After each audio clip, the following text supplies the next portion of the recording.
G'day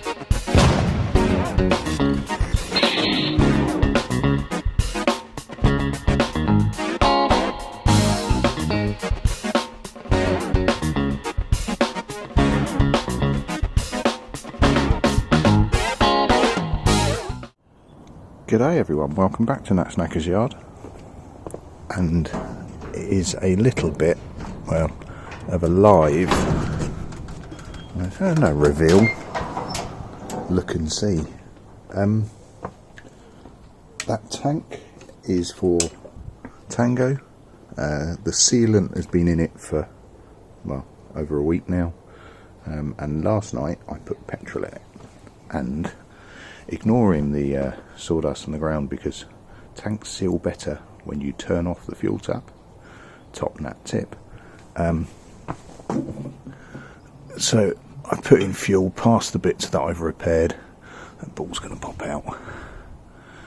I did chuck some paint on the base at some point during the week, and we have a sealed tank, which is great because it means that I can now drain that and paint it, which I'm fucking chuffed about. The other one, the original, yeah, the one that leaked first, rather than that's the replacement, that also had leaks. So the one that had some really bad leaks, minor ones on that one, has also sealed. I've put it back on.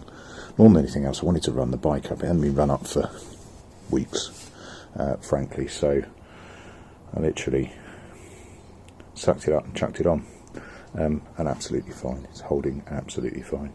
So I have a sealed tank that I might even try and do some patch repairs. I've got some cast over there. No, I don't know. I might just give it a gentle rub, because there's a lot of good paint under there. Gentle rub, fill in my dent, and just primer it, and then sell it as a decent tank, which it is.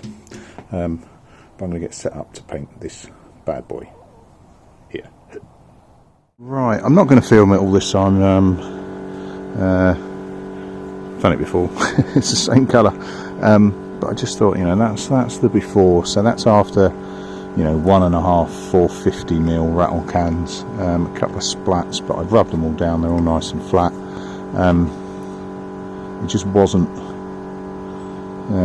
outdated phase man enough to do it. There just wasn't enough paint on there. But I've got the best side of 450 mils of paint in there. Let's see how much one big gun does.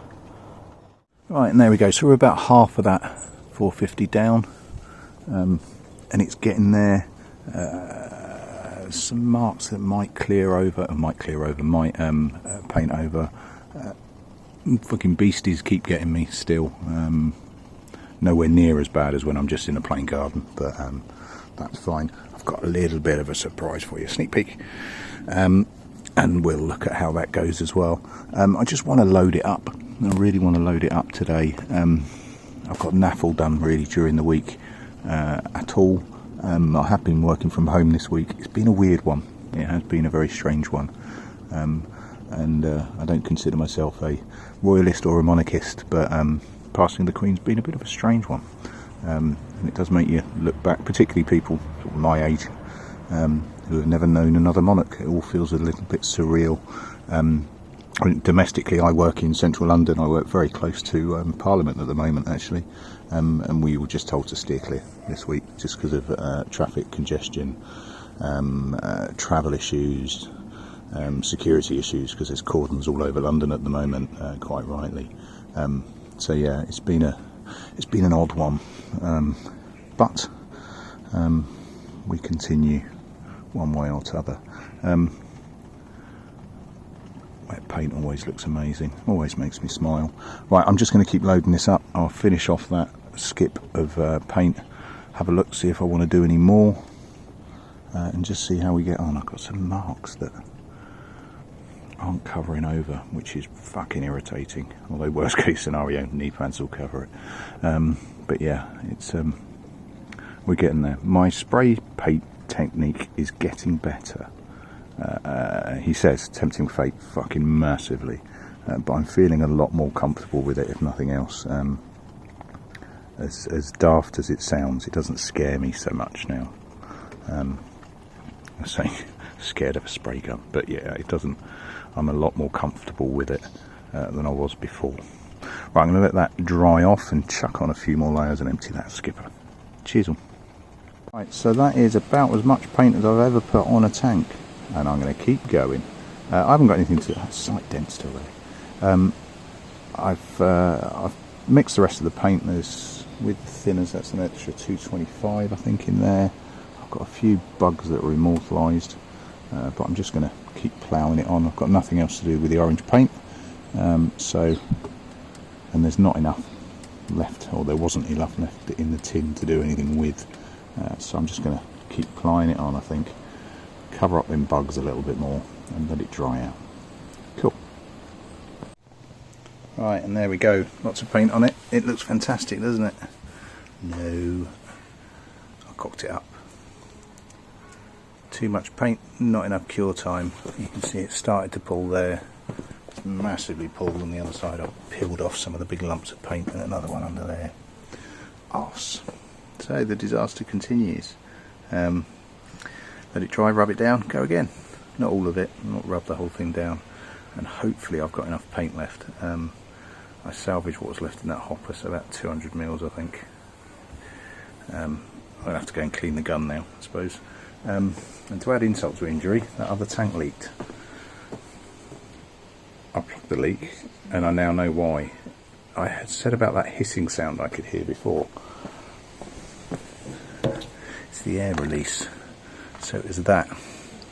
It was blocked on that tank at both ends.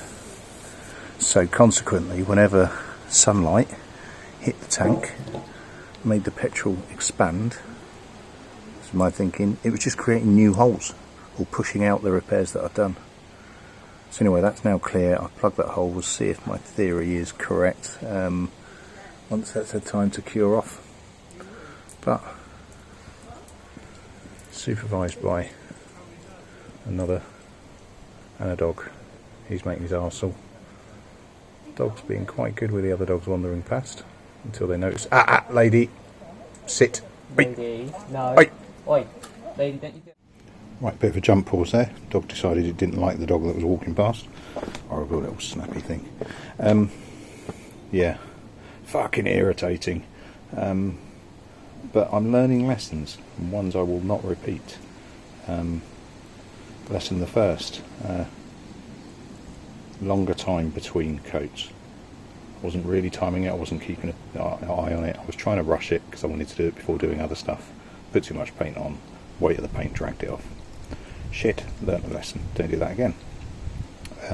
My penance for that is delaying this by another day, because it's going to be, well, I'm going to let this cure before I start rubbing it down and rubbing down the shitty bits and seeing if I can recover it. Failing that, I'll have to repaint the whole thing. It's a hard lesson, but it's a lesson. The other one, that air release, I've just checked what I dug out of it. There was loads. It wasn't just paint. It was there was rust under it as well. So I don't know how long that had actually been blocked. But again, it's logic rather than physics. That tank was fine sealed and all happy till I dragged it in the sun. And the sun is bright today. It's quite a dark tank. And the pressure build up is just popping holes in it. Doesn't really say a lot for phaser workmanship, frankly, but or for phaser tanks certainly. But yeah, let's see if that has cured it, and we'll see. But that'll be a tomorrow job as well. It's got the exhaust. It's got the petrol putty on the tiny gaps. The tiny gaps are like a mini fold. Not on this tank, on the other one. Mini fold on there and the other side. It's had a shunt at some point, or had been dropped, and it was just weakened there, I think, and the increased pressure has just popped a hole in it. Yeah, so another fairly wanky upload, frankly. I have, so you can see some progress. There is a bit of orange on a belly pan. There you go. There's one little bit of progress for the day. It actually knits it in that little bit more, I think. So, you know, my beautification's better. My paintwork today is wank. Just trying to put too much on, getting over enthusiastic and just cracking on, and it's bit me in the ass. Arse cakes, but yeah, learn lessons from me, people. Brackets, mostly bad ones. Cheers all. A fucked off Nat signing off again. Right, no, I refuse to end on a low. It's not me. I'm going to do a couple of shout outs. I don't normally do shout outs because it kind of shows preferences, and I don't like that. That's not what this site is about. It's not what my hobby is about. But a couple of people I want to mention. It's been, you know, slow on the work front, on the bike front, sorry, this week, but big on the chat. Young lad called David, who recognised Rat Boy, saw it for sale, got hold of me and said, "Oh, this is how much they want, etc. What do you reckon?" And he's bought it. So Rat Boy is still going strong. There we go. Rat Boy is still going very strong. I think he's been stolen and recovered. He's been dented, but he's still going strong. And he now has a really happy new owner, which is great. I hope you enjoy that, David. And the other one is Kieran. Now, Kieran just dropped in a chat, asked what the Speedo was. Actually, yeah, hi Bud, been watching your channel and the Motorcycle Rescue and Charlie's site. Really enjoyed, and asked about the Speedo, and I dug out because I found the instructions because I needed to sort out some wiring on it. Had a chat. Facebook stalked him, as you do, to make sure you're not chatting to a complete lunatic, and he's a bit of an artiste. And I said, "Oh, feel free to do me up a logo," and he's done a couple of them. So awesome, thank you, Kieran. You are a gentleman and a scholar. Yeah, what a dude. So, you know, the community, my bike's still shit, but the communities around them are really strong. I'll chuck up a couple of his examples of his work while I'm doing this sort of closing bit here. But awesome, thanks Kieran. Really grateful, mate, really grateful. It kind of re-establishes why I expose myself to the slings and arrows of outrageous fortune of doing this sort of shit and putting it online. But thank you, mate, that's really good of you. Right, that's it. I will finish on a high. It's difficult while staring at this because it's shit. Cheers all, ta-da.